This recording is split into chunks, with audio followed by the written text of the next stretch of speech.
오늘은 히브리서 이제 마지막 시간으로요.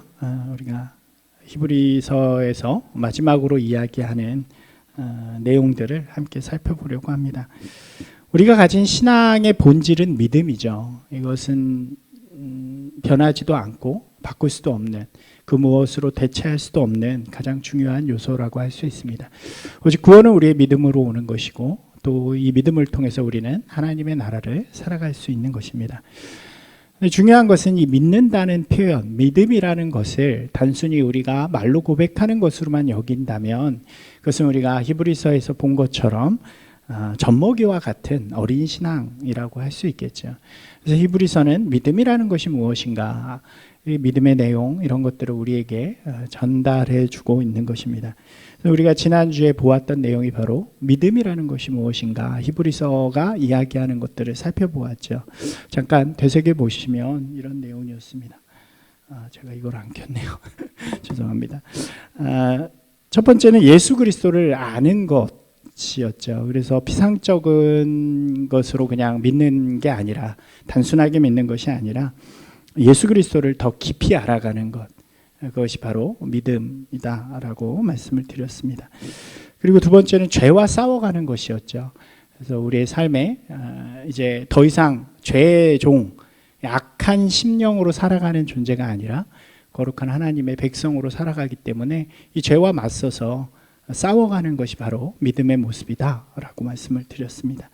세 번째로는 소망을 가지고 우리에게 주신 비전, 소망을 품고 오늘을 그 소망에 맞게 변화시켜 나아가면서 살아가는 것이 바로 믿음이다라고 말씀을 드렸습니다. 이러한 믿음이 바로 하나님을 기쁘시게 하는 믿음이 되고, 또 우리의 삶의 자리에서 하나님의 나라를 이루어가는 믿음이 되는 것이고, 더 나아가 이 땅 가운데, 이 세상 속에 좀 영향력 있는 그리스도인으로 살아갈 수 있도록 하는 원동력이 된다라고 말씀드릴 수 있을 것 같습니다.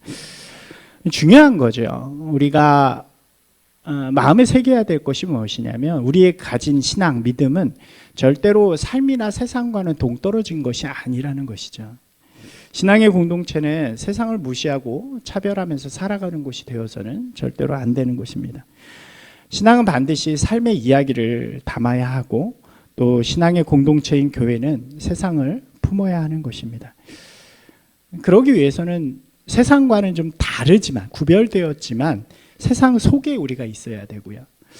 또 그리스도의 가치를 가지고 세상 안에서 살아가야 되고, 또 주의 방법으로 주님이 보여주신 길대로 세상을 사랑하는 사람들이 될 때 우리는 진짜 그리스도인의 모습, 믿음의 길을 걸어간다고 할 수 있는 것입니다. 믿음은 우리 기독교가 그런 것 같아요.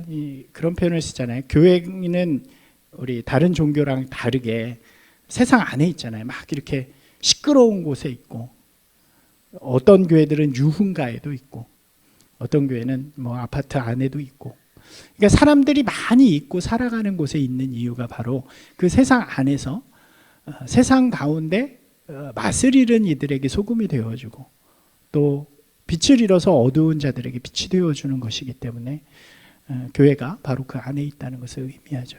우리의 신앙이 바로 그런 것이라고 할 수 있습니다. 그리고 성경은 그것을 뭐라고 이야기하냐면, 우리가 드려야 하는 진짜 예배다라고 우리에게 말씀해 주시는 것입니다. 히브리서의 마지막 내용은 이러한 권면들을 우리에게 전하면서 마무리하게 됩니다. 우리가 앞서서 계속 본 것처럼 앞선 11장까지의 내용들은 좀 지적인 내용들이었죠.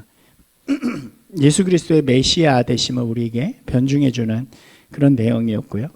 또 그것을 믿는 믿음이 무엇인가를 좀 설명해 주듯이 좋은 교사로서 이야기해 주는 그런 내용이었다고 한다면, 이제 마무리되어지는 12장과 13장은 그럼 그런 믿음으로 살아가는 우리들이 어떤 모습으로 살아가야 되는가를 좀 권면해 주는 그런 내용으로 마무리하게 됩니다. 이 히브리서가 쓰인 시대가 좀 어려운 시대라고 말씀드렸잖아요. 초대교회 시대였고, 그때는 많은 그리스도인들이 박해와 어려움 가운데 살아가는 그런 시대였습니다. 그렇기 때문에 두려움과 걱정이 늘 있었고, 특별히 이 히브리서의 수신자들인 유대 그리스도인, 유대인이면서 그리스도인들은 안팎으로 로마의 박해뿐만 아니라 이 유대인들 사이에서의 박해 때문에도 어려움과 힘든 일들이 많았고 또 그것으로 인해서 신앙을 포기하는 그런 일들이 많았다고 말씀드렸잖아요. 이들을 향해서 먼저 예수 그리스도를 믿는 믿음에 대해서 잘 설명한 다음에 여러분 그러니까 우리가 힘내서 이렇게 그리스도인의 길을 가봅시다 라고 권면하는 그런 장면이라고 이해하시면 좋을 것 같습니다. 첫 번째 권면은 인내하라는 거예요. 그러므로 인내하십시오. 우리 한번 같이 해볼까요? 인내하십시오. 고난과 어려움이 있어도요 끝까지 견뎌내자고 이야기를 하는 거죠. 힘들고 어렵다고 해서 낭망하거나 또 포기하지 말고 이 길을 우리 함께 끝까지 한번 가봅시다 라고 이 히브리서의 기자는 이야기를 합니다. 우리 성경을 한번 찾아볼까요? 12장 1절과 2절 말씀 함께 펴시겠습니다.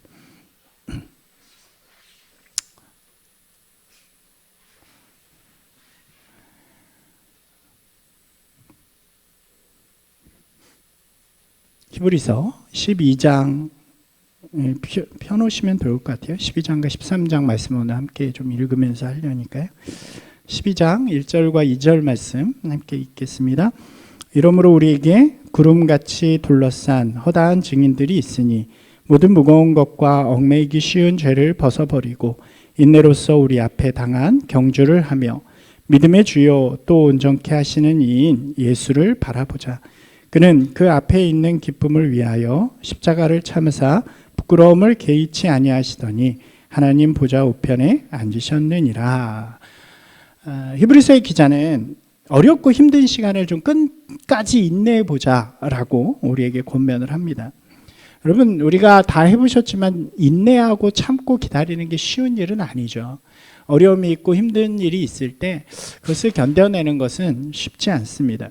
그렇기 때문에 이 히브리서의 기자는 우리에게 이런 것들을 좀 바라보면서 우리가 기다렸으면 좋겠습니다 하는 것들을 우리에게 소개를 해줍니다. 가장 먼저는 믿음의 선배들을 좀 바라보자는 거죠. 그 앞에 11장에 등장한 많은 이야기들 우리가 지난주에 나누었지만 믿음의 선배들이 그 어려움과 아픔과 고통의 신안 속에서도 잘 견뎌냈고 또 그것을 통해서 하나님의 나라를 아름답게 이어간 것을 우리가 증거로 갖고 있지 않느냐. 그것이 우리에게 증명된 거 아니냐. 여러분 그분들을 좀 바라보면서 믿음을 가지고 이 어려움을 이겨내신 분들, 승리하신 분들, 그것을 통해서 하나님의 역사를 이루어간 분들을 바라보면서 힘을 내십시오. 우리도 그것이 증거가 되지 않습니까? 우리에게 승리가 올 것을 믿지 않습니까? 라고 이야기하는 것입니다. 그렇잖아요. 누구나 어려운 길들을 처음 가면 어렵죠. 그러나 누군가 그 길을 먼저 간 사람이 있고 그 길을 통해서 승리하고 이겨낸 사람들이 있다면 또 그것을 잘 안다면 우리도 마찬가지로 그 길을 가는데 조금은 수월해질 것이라고 생각이 되어집니다. 그렇게 소개를 하는 거죠. 또 그 이후에 이렇게 이야기해요. 더 중요한 것은 예수 그리스도를 바라보는 사람이 되라고 이야기를 합니다. 예수님께서 어떤 길을 가셨나요? 십자가의 길을, 고난의 길을, 죽음의 길을 우리를 위해 가시지 않았습니까? 그것들을 보면서 예수 그리스도의 그 고난의 길을 가는 그 길을 보면서 여러분 견뎌내고 인내하는 분들이 되시기를 바랍니다 라고 이야기하는 거죠. 3절 말씀 보면 조금 더 명확하게 이야기를 하는데요. 한번 같이 읽어볼까요? 너희가 피곤하여 낙심하지 않기 위하여 죄인들이 이같이 자기에게 거역한 일을 참으신 일을 생각하라 라고 이야기합니다. 이 이야기는 무엇이냐면 우리가 받은 고난과 아픔보다 정말 더 크고 어려운 그 십자가의 길을 가신 그 고통을 가신 이유가 바로 우리로 이 길을 견뎌내게 하기 위함이라 이렇게 표현하는 거죠. 예수님께서 그 길을 가신 이유가 여러분 때문입니다. 여러분 예수 그리스도의 그 가신 길을 바라보면서 이겨내시고 또 승리하시는 분들이 되시기 바랍니다 라고 이야기를 하고 있는 것입니다. 그리고 여기에 하나 더 이야기를 해요. 그것은 바로 인내의 열매입니다. 11절 한번 같이 읽어볼까요? 11절 말씀입니다. 무릇 징계가 당시에는 즐거워 보이지 않고 슬퍼 보이나 후에 그로 말미암아 연단받은 자들은 의와 평강의 열매를 맺느니라 라고 이야기하죠. 이 히브리서의 기자는 이 전체 12장을 읽어보다 보면 지금 받는 이 고난이 성장을 위한 이 견책이라는 관점으로 이야기를 하게 됩니다. 그러니까 지금 우리가 받는 이 고난이 그냥 쓸데없는 것이 아니라 우리를 성장시키고 아름다운 열매들을 주시기 위한 하나님의 이 계획이고 하나님의 목적이 있는 것이라고 이야기하는 거죠. 그렇기 때문에 이 시간들을 잘 견뎌내면 그 잘 인내하고 잘 버텨서 승리하면 반드시 그 아름다운 열매들이 우리 가운데 주어진다라고 이야기하는 것입니다. 여러분, 이 관점은 바울의 이야기하고 똑같죠. 바울이 이렇게 이야기하잖아요. 환난 중에서도 우리는 기뻐합니다.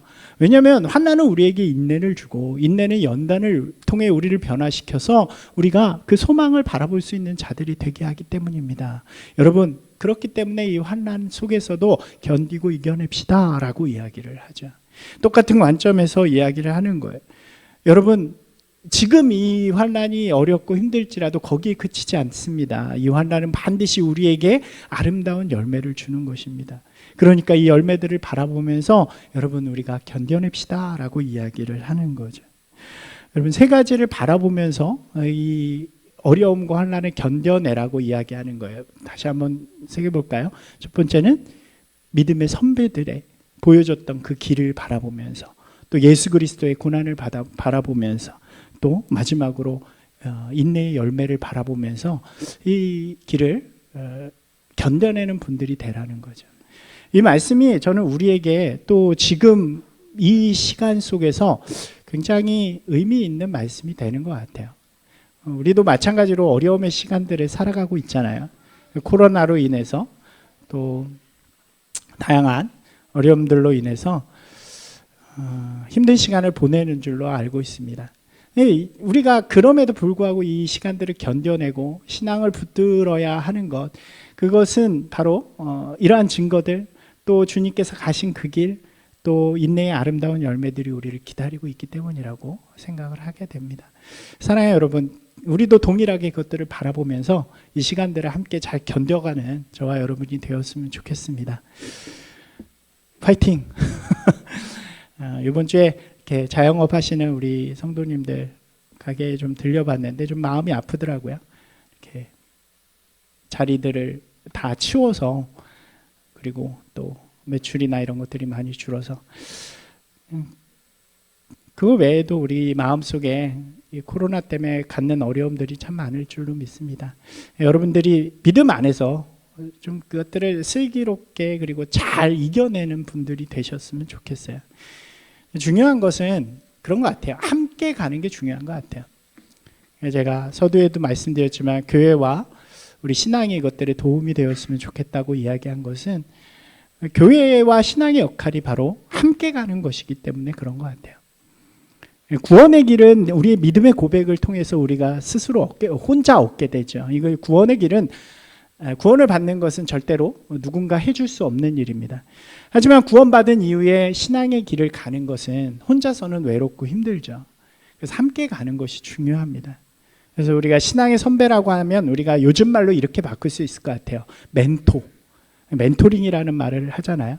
우리가 가는 그 길을 좀 멋있게 간 사람, 우리가 가진 어려움들을 좀 슬기롭고 아름답게 이겨내신 분들을 좀 함께 우리가 바라보면서 또 그분들에게 조언도 듣고 힘을 얻으면서 가는 것도 중요하고요. 또 더 중요한 거는 우리가 동역자가 되어서 서로 힘을 주고 또 꿈을 서로 나누며 그렇게 가는 것도 중요하겠죠. 지치고 힘들 때, 누군가 쓰러졌을 때 좀 일으켜 줄 수 있는, 저는 우리 교회 모든 가족들이 함께 가는 동역자가 되기를 소망합니다. 여러분, 그렇게 돼주시길 거죠? 아멘이신가요? 예, 그렇게 동역을 통해서 우리가 함께 이 길을 걸어가는 저와 여러분이 되시기를 주님의 이름으로 축원합니다. 이제 두 번째 권면은요, 하나님을 기쁘시게 하는 제사를 드리자라고 이야기를 해요. 하나님의 기쁘시게 하는 사람이 되자, 인내함으로 이 어려움들을 잘 이겨낼 뿐만 아니라 이제 좀 하나님을 기쁘시게 하는 삶으로 살아가보자라고 이야기를 합니다. 우리가 이것을 잘 이해하기 위해서는 신앙의 소극적인 측면과 적극적인 측면을 좀 이해하는 게 좋을 것 같아요. 신앙에는 이 두 가지 측면이 있죠. 소극적이라는 것은 이런 의미입니다. 하나님이 싫어하는 것을 하지 않는 거예요. 하나님이 하지 말라고 한 것, 그 선을 하지 않는 선에서 머무는 것이 소극적인 거죠. 예를 들면 그런 거죠. 예배를 반드시 드려야 되잖아요. 예배를 드리지 않으면 안 돼요. 그래서 예배를 드리는 거예요. 그러니까 이게 소극적인 것이라고 할 수 있겠죠. 반면에 적극적이라는 표현은 이렇게 하면 좋을 것 같아요. 하나님을 기쁘시게 하는 일을 내가 찾아서 하는 거죠. 하나님께서 기뻐하시는 것을 내가 행하는 것, 이것이 바로 적극적인 신앙의 모습이라고 할 수 있을 것 같습니다. 신앙의 소극적인 자세는 최소한의 것을 지키는, 구원을 지키고자 하는 우리의 모습이라고 한다면, 또 그렇기 때문에 그것은 율법의 신앙이라고 표현할 수 있는데, 이것만큼만 지키면 적어도 하나님의 백성으로서의 탈락이 없다는 것을 의미하죠. 그러니까 최소한의 것을 가지는 거죠. 그것만 지키면 나는 천국 가. 그것만 지키면 나는 하나님의 백성이야 라고 이야기하는 것이 바로 소극적인 신앙이라고 할 수 있습니다. 하지만 예수 그리스도를 통해서 선포되어진 복음의 신앙은 그렇지 않죠. 이제 구원받았기 때문에 더 이상 구원에 대한 생각은 하지 않아도 돼요. 우리의 삶을 어떻게 만들어가냐면 하나님이 기뻐하시는 것들을 고민하고 도전하면서 살아가는 것을 이야기하죠. 그래서 구약의 율법에서는 율법을 딱 얘기하고 끝납니다. 너희들 이걸 지키지 않으면 끝, 이걸 지키면 하나님의 백성, 이렇게 되죠. 그런데 신약으로 넘어와서 예수님의 복음이 선포된 다음부터는 어떻게 되냐면 구원에 대한 얘기가 없어요. 별로. 그냥 믿어라, 그럼 구원을 받는다. 그 다음에 뭐냐면 그 믿음에 합당한 삶을 살아가라, 이렇게 이야기를 하죠. 우리가 바울의 고백 가운데 찾아보면 하나님을 기쁘시게 할 것이 무엇인가를 시험하여 보라, 이렇게 이야기합니다. 이게 더 이상 우리의 믿음 가운데 하나님의 백성으로부터의 탈락을 걱정할 필요가 없는 거예요. 대신 이제 우리가 할 수 있는 일들이 무한대로 열려지게 되는 그런 신앙을 의미하죠. 예를 들면 이런 이야기예요. 구약에서의 살인하지 말라는 되게 간단한 계명이잖아요. 뭐만 안 하면 될까요? 칼만 잘 휘두르지 않으면, 이렇게 폭력을 휘두르지 않으면 가능한 일이죠. 이것은 아주 간단한 일입니다. 그러나 이것이 넘어와서 신약 가운데 사랑하라는 말로 바뀌어요. 그러면은 이 사랑하라는 말은 너무나도 광대한 이야기가 됩니다. 도둑질하지 말라는 이야기는 매우 간단해요. 그것만 안 하면 돼요. 그러나 신약으로 넘어와서 내 이웃을 섬기는 자가 되라라고 말하면 그것은 방법이 너무나도 광대하게 변해진다는 거예요. 너무나도 많아진다는 거죠. 소극적인 신앙은 간단하고 명료합니다. 하지만 적극적인 신앙은 다양하고 선택적이에요. 그렇기 때문에 도전하고 증명해야 하는 것입니다. 이것이 소극적인 신앙과 적극적인 신앙의 두 가지 의미예요. 이 두 가지가 좀 다른 것 같지만 실제적으로는 굉장히 밀접한 관계를 갖고 있다고 할 수 있습니다. 이해를 돕기 위해서 우리가 창세기 이야기를 한번 보면요. 창세기에 보면 가인과 아벨의 이야기가 나와요. 그죠? 많이 들어보셨죠? 동산으로부터 쫓겨난 아담이요, 아들인 가인과 아벨을 얻게 됩니다. 그리고 4장에 보면 이런 이야기가 등장하죠. 가인과 아벨이 수확을 모두 얻게 돼요. 가인은 농사를 져서 그 토지의 소산을 얻게 되고, 아벨은 어린 양을 하나님 앞에 드리는 일을 하게 되죠. 둘 다 제사를 드리는 거예요. 그래서 자기가 가진 그 소산을 가지고 제사를 드리는데 어떤 일이 일어나요? 하나님께서 아벨의 제사는 받으시는데 가인의 제사를 받지 않는 일이 일어나시죠. 우리는 여기서 되게 궁금해하잖아요. 왜 가인의 제사는 안 받으시고 아벨의 제사만 받았을까? 이것에 대한 자세한 내용은 등장하지 않습니다. 그냥 그 힌트가 우리가 지난주에 봤던 히브리서 11장에 잠깐 등장해요. 뭐라고 이야기하냐면 아벨은 믿음으로 하나님 앞에 의롭다함을 들었다.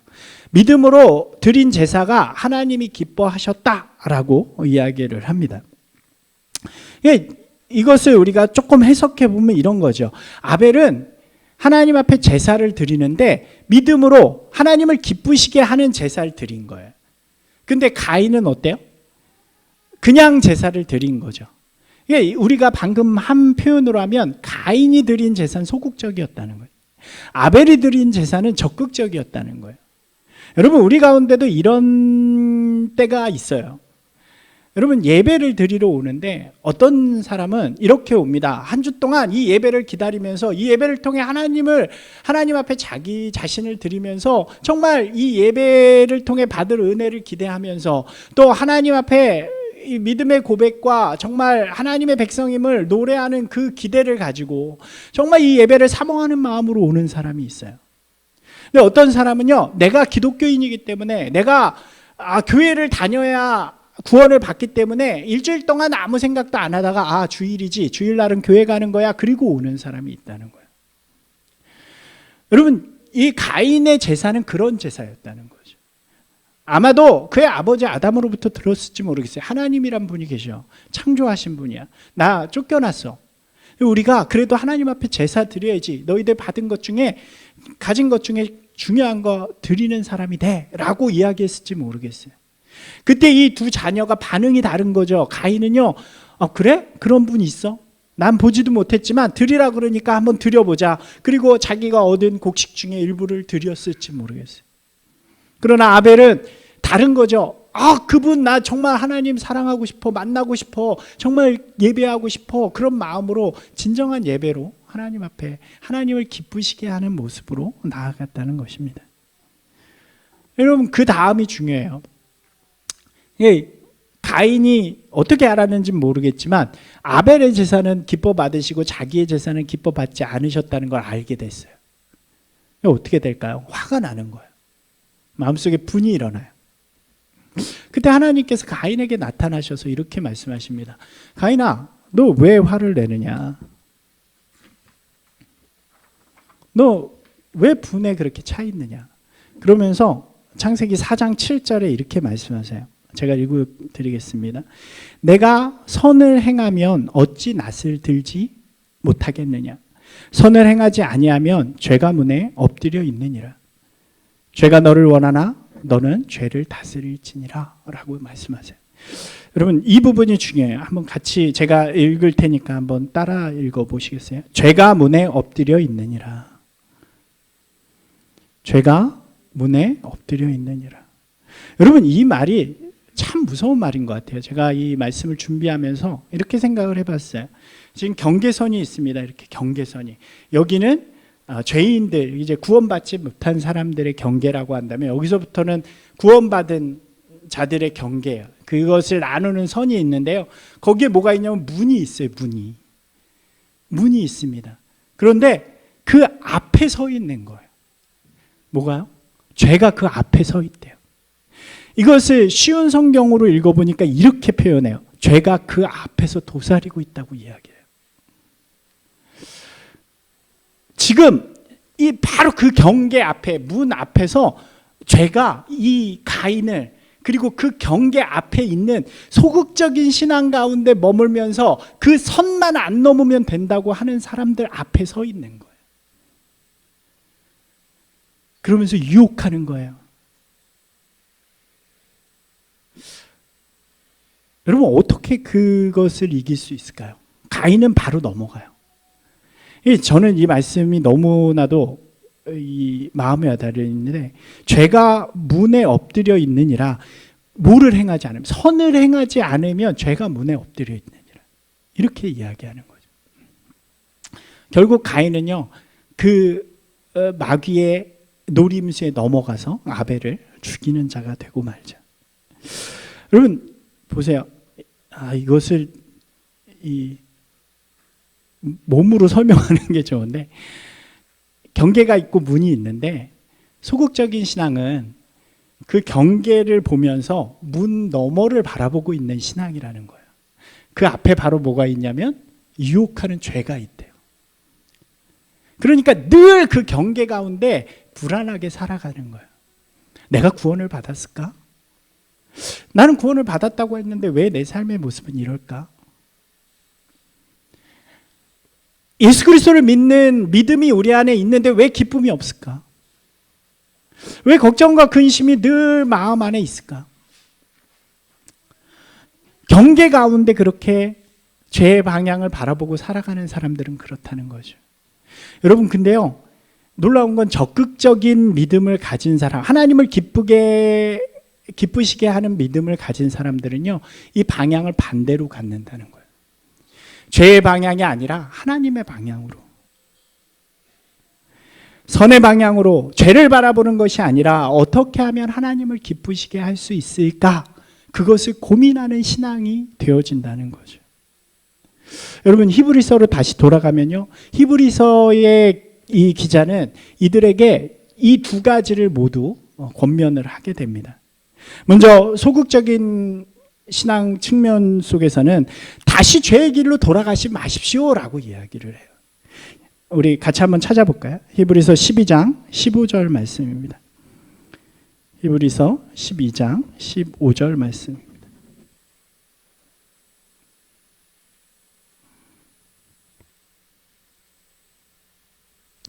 찾으셨나요? 한번 같이 읽겠습니다. 너희는 하나님의 은혜에 이르지 못하는 자가 없도록 하고 또 쓴뿌리가 나서 괴롭게 하여 많은 사람이 이로 말미암아 더럽게 되지 않게 하며, 이렇게 이야기를 해요. 여기서 쓴뿌리라는 것은 어떤 의미냐면 그 공동체 안에 유대교로 다시 돌아가는 것을 이야기해요. 그런 사람이 생겨나가지고 그 모든 사람들을 자꾸 괴롭히는 거예요. 야, 우리 돌아가자. 이거 아닌 것 같아. 우리가 걸로 가면 지금보다 편하지 않겠냐라고 말하는 그런 사람들이 생겨나지 않게 하라는 거예요. 그런 마음이 생겨나지 않게 하라는 거예요. 그 경계 가운데 넘어가지 않는 사람이 되라고 이야기를 하는 거죠. 이것이 유대인 그리스도인들에게 전하는 기준이 되는 거예요. 마지막 그 선. 그 선을 넘어가지 마십시오. 여러분, 그 선을 넘어가는 순간 여러분들은 하나님의 구원, 예수 그리스도께서 주신 그 구원으로부터 멀어진 사람들이 될 수밖에 없습니다. 여러분, 유대의 시온산은 끝났습니다. 진짜 구원은 예수 그리스도로 말미암아 우리 가운데 이미 선포되어진 것입니다. 더 이상 뒤돌아보지 마십시오. 그것을 넘어가면 탈락이 되어집니다 라고 이야기하는 거죠. 이것이 바로 소극적인 권면이에요. 그런데 여기서 끝나지 않습니다. 소극적인 권면에서만 끝나면 늘 불안해요. 늘 걱정하면서 살아가야 돼요. 그러니까 여러분, 적극적인 신앙으로 나아오십시오. 그렇게 이야기를 하는 거죠. 28절 말씀 함께 읽겠습니다. 28절 함께 읽어보겠습니다. 그러므로 우리가 흔들리지 않는 나라를 받았은즉 은혜를 받자 이로 말미암아 경건함과 두려움으로 하나님을 기쁘시게 섬길지니 라고 이야기합니다. 여러분, 이미 구원을 받았어요. 선이 있어요. 근데 이미 다 넘어온 사람들이에요. 우리는 구원의 선, 죄의 나라에서, 죄에게 종된 그곳에서 우리는 예수 그리스도로 말미암아 그 선을 모두 다 넘어서 이제 구원의 자리로 온 사람들이에요. 그 나라는 어떻게 돼요? 우리가 흔들리지 않는 나라를 받았대요. 여러분, 이제 걱정하지 마십시오.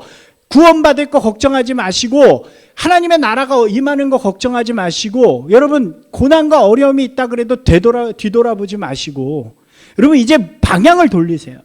방향을 돌려서 여러분 경건함으로 또 하나님을 두려워함으로 이제 하나님을 기쁘시게 하는 삶을 살아가십시오 라고 이야기하는 것입니다. 이것이 더 중요하다는 거예요. 구원 때문에 걱정 근심하면서 죄하고 날마다 싸우는 거 하지 말고 이제 여러분 마음을 다해서 어떻게 하면 하나님을 기쁘시게 할까를 도전하고 고민하고 생각하면서 살아가는 분들이 되달라고 이야기하는 거죠. 그리고 이것은 바울의 관점하고 너무 똑같아요. 그래서 이 히브리서가 바울이 쓰지 않았을까라고 말하는 사람들도 많이 있는 거예요. 예수 그리스도의 은혜로 구원을 받은 성도들은요, 이제 그 은혜로 감사하면서 하나님을 기쁘시게 하는 삶을 살아가는 그런 사람들이 되어지는 거죠. 여러분, 그것이 우리 가운데 매우 중요한 요소가 되어집니다. 여러분, 오늘 읽은 말씀으로 들어가 보면요, 이제 히브리서의 기자는요, 그것들 하나님을 기쁘시게 하는 일들의 실제적인 이야기들을 해요. 실제적인 도전들. 1절에서 5절 보면 이렇게 이야기해요. 여러분, 형제를 사랑하십시오. 여러분, 손님 접대를 잊지 마세요. 여러분, 어려운 일들을 항상 기억하면서 살아가십시오. 생각해 주십시오. 그들을 배려해 주십시오. 여러분, 배우자를 귀히 여기면서 살아가세요. 여러분, 돈을 사랑하지 말고 자족하는 마음을 가지십시오라고 이야기해요. 여러분, 이 말들은요, 이 시대의 히브리서의 기자가 유대 그리스도인들에게 주는 권면이에요. 그것을 결정하십시오라고 이야기하는 거예요. 여러분, 하나님을 기쁘시게 하려면요, 세상의 길을 따르지 말고요, 하나님이 원하시는 하나님의 길을 따르는 사람들이 되십시오라고 이야기를 하는 거죠. 여러분, 중요한 것은요, 이들이 삶의 자리에서 이것을 결정하는 것이라는 거죠. 이것이 바로 적극적인 신앙이 됩니다. 오늘 내 삶에 적용해 보면 이런 거예요. 우리의 삶에도 다양한 순간들이 있어요. 그리고 상황과 환경들이 있습니다. 아마 여러분에게 그 상황과 환경에 맞게 다양한 결정의 순간들이 찾아올 거예요. 여러분, 그때요, 그저 단순히 내 이익과 욕심, 그리고 내 마음대로 그 순간에 결정하지 말라는 거예요. 그때 그 전에 이미 우리 가운데 나는 그리스도인이니까, 나는 하나님을 기쁘시게 하는 자이기 때문에 나는 하나님의 길을 선택하겠다라는 그런 마음들이 결정되어져 있어야 우리에게 찾아오는 그 결정의 순간에 우리는 하나님의 길을 선택하는 자가 될 수 있다는 거죠.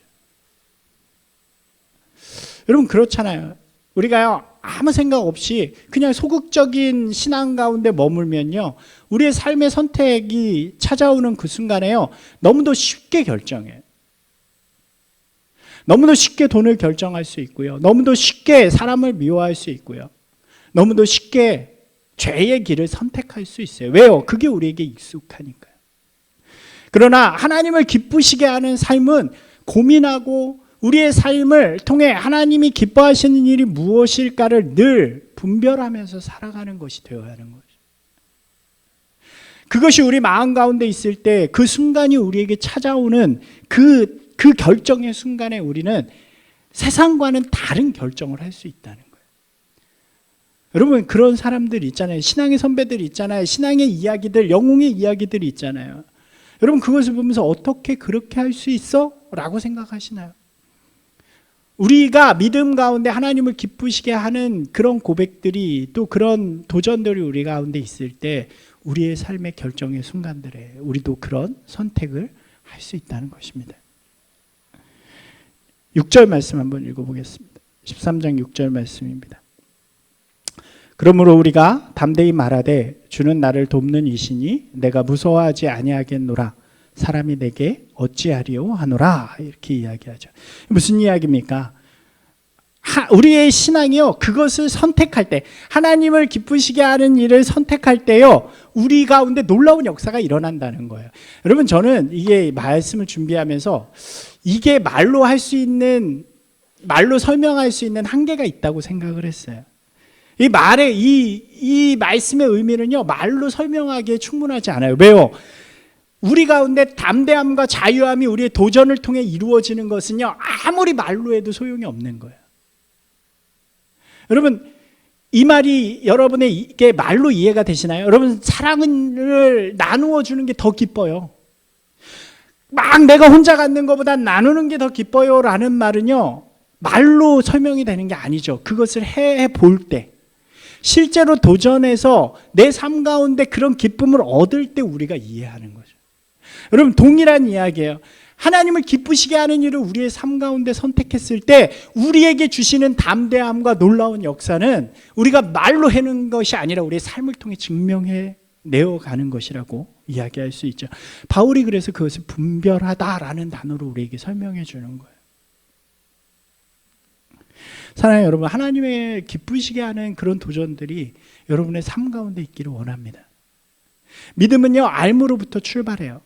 그리고 그것은 우리의 삶의 신분을 변화시키고요, 그리고 결국 우리의 모습을 하나님이 기뻐하시는 하나님의 아름다운 모습으로, 그 길을 따라가는 모습으로 도전하는 것으로 완성이 되어지는 것 같아요. 이 히브리서의 기자는요, 그것을 예수 그리스도의 피로 다시 한번 설명을 해요. 이렇게 이야기를 해요. 우리가 지난번에 속죄일에 대한 이야기를 했잖아요. 모든 죄를 속하시는 그런 역사를 예수 그리스도께서 하셨다라는 이야기를 하면서 이 히브리서 기자가 그 제물이 어떻게 드려지는지를 이야기를 합니다. 속죄일에 마찬가지예요. 양을 데려와서요, 그 양을 제물로 잡아서 그 피를 이렇게 성막 안에, 성소 안에 뿌리면서 죄를 사하는 일들을 하죠. 그런데 흥미로운 것은 그 피를 뺀 이 양은 누구도 그 대속죄일에는 먹으면 안 됩니다. 이거는 영문 밖으로 가서 다 살라버려요. 이것을 이야기하면서 예수 그리스도의 십자가의 사역을 이야기하는 거예요. 예수님께서도 십자가에 달려 돌아가시면서 그 흘리신 생명의 피로 우리의 모든 죄는 사하여 주셨지만 그 몸은 십자가에 달려 돌아가셨습니다. 여러분, 그러면서 이야기하는 거예요. 여러분, 그러니까요, 우리도 그 길을 따르기 위하면 우리의 몸을 영문 밖에 불살라야 되지 않습니까? 우리가 익숙하고 우리가 이때까지 해왔던 일이 아니라 예수 그리스도께서 우리에게 원하시는 일, 하나님이 우리를 향하여 기뻐하시는 그 일을 위해서 우리의 모습을 드리는 것이 마땅하지 않습니까? 사랑하는 여러분, 그것이 바로 예배입니다 라고 이야기를 해요. 15절 16절 한 번 더 읽겠습니다. 히브리서 13장 15절 16절 말씀입니다. 그러므로 우리는 예수로 말미암아 항상 찬송의 제사를 하나님께 드리자. 이는 그 이름을 증언하는 입술의 열매니라. 오직 선을 행함과 서로 나누어 주기를 잊지 말라. 하나님은 이 같은 제사를 기뻐하시느니라. 우리가 익숙한 바울의 표현이 있어요. 로마서 12장 1절 2절 말씀이죠. 제가 읽겠습니다. 그러므로 형제들아, 너희 몸을 하나님이 기뻐하시는 산 제물로 드리라. 이것이 너희가 드릴 영적 예배니라. 너희는 이 세대를 본받지 말고 오직 마음을 새롭게 함으로 변화를 받아 하나님의 기뻐하시고 선하시고 온전하신 뜻이 무엇인지 분별하도록 하라. 여러분, 같은 내용이에요. 영적 예배라는 것은 우리가 드리는 합당한 예배라는 의미입니다. 여러분, 우리가 드려야 하는 예배가 뭐라는 거예요? 우리의 몸을 하나님이 기뻐하시는 산제물. 여러분, 제물은요, 죽여서 바치는 거예요. 근데 살아서 있는 거잖아요. 이게 무슨 얘기냐면 내 뜻이 죽어야 되는 거예요. 내 경험과 내 욕심과 내 마음이 죽어야 우리가 온전한 제물이 돼서 하나님이 기뻐하시는 방법으로 우리가 살아갈 수 있다는 거죠.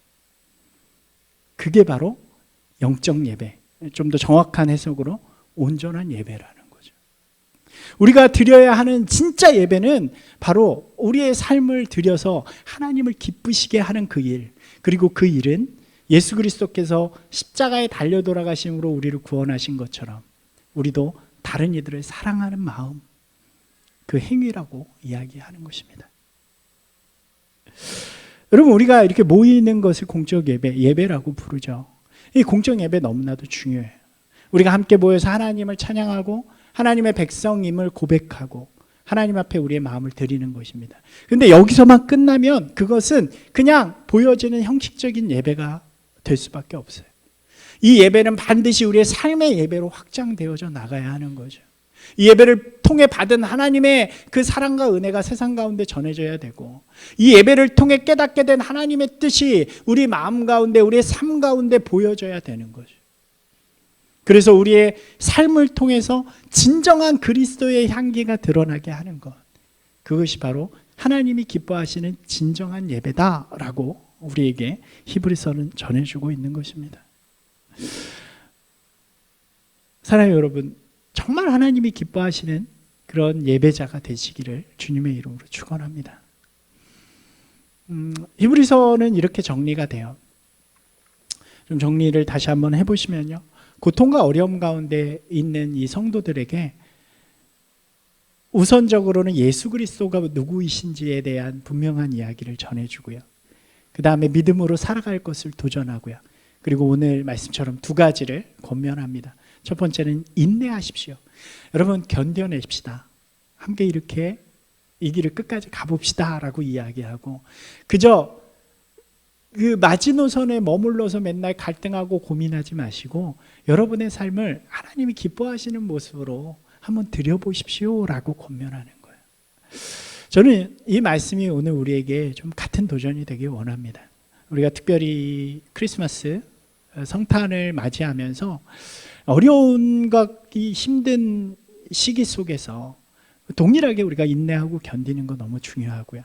더 나아가서 그냥 그 선에서 머무는 것이 아니라 좀 힘들고 어려운 상황 속에서도 할 수 있는 그 마음을 다해서 다른 이들을 위로하고 사랑하면서 우리의 마음, 그리스도께서 주신 그 사랑의 마음을 서로 나눌 때 우리는 그것이 다른 이들에게도 좋지만 저는 우리 자신에게 더 힘이 될 것이라고 믿어요. 우리 아까 읽은 말씀처럼 그것을 우리가 증명해낼 때 하나님께서 우리 안에 행하실 역사들을 우리가 기대하는 거죠. 얼마나 우리를 담대하게 하실지, 얼마나 우리를 기쁘게 하실지, 얼마나 우리를 감격하게 하실지, 얼마나 우리가 하나님의 나라를 보게 될지, 여러분 그것들을 마음에 새기면서 이 귀한 크리스마스를 맞이하는 저와 여러분이 되었으면 좋겠습니다. 인내하십시오. 하나님을 기쁘게 하는 예배를 드리십시오. 이 두 가지 권면이 우리에게도 또 이 땅에 살아가는 그리스도인들에게도 동일하게 역사하는 귀한 말씀이 되시기를 주님의 이름으로 축원합니다.